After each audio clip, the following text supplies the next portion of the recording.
जय तुलसी मैया की जय।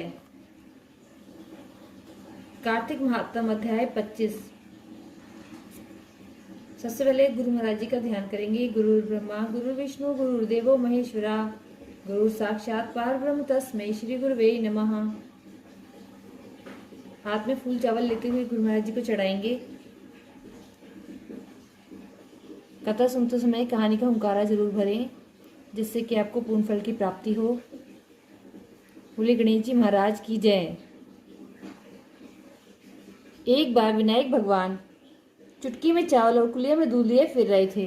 कोई मेरी खीर बना दे, कोई तो मेरी खीर बना दे, कोई न बनावे। एक बुढ़िया थी, बोली ला बेटा मैं बना दूं। बुढ़िया बाहर जाने लगी तो बोले कहाँ जा रही है। बोली बेटा बर्तन मांग के लाऊं। बोले देख तो तेरे घर में। अंदर देखा तो दूध का टोकना भरा है, चावल की परात भरी है, चूल्हा जला के खीर बनाई।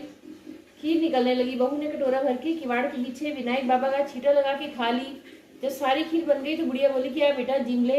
बोले मैंने तो खा ली। बोली तैने कब खाई। बोली जब तेरी बहू ने खाई। बुढ़िया बोली बहू तैने खीर झूठी कर दी। बोली हाँ जी खीर निकल रही थी पर मैंने कटोरा भर के विनायक का छींटा लगा के खा ली। विनायक से बुढ़िया बोली कि अब क्या करूं। गणेश जी बोले कि खा ले और बांट दे।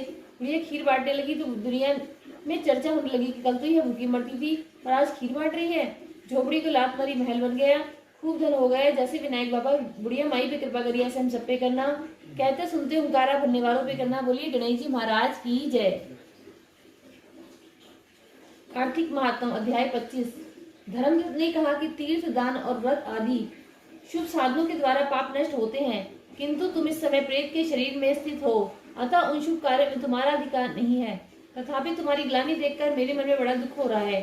तुम दुखी नहीं हो, तुम्हारा उद्धार किए बिना मेरे चित्त को शांति नहीं मिलेगी।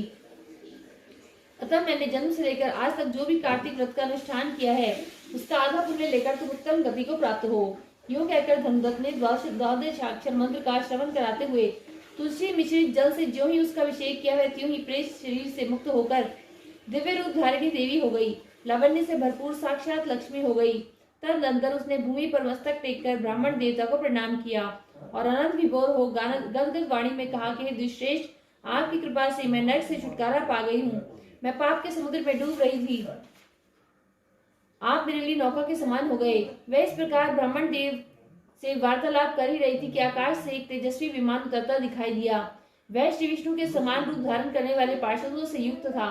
पास आने पर विमान के द्वार पर खड़े हुए पुण्यशील और सुशील नामक पार्षदों ने उस देवी को विमान पर चढ़ा लिया। उस समय उस विमान को देखकर धनदत्त को बड़ा विस्मय हुआ। उन्होंने श्री विष्णु धारी पार्षदों का दर्शन करके उन्हें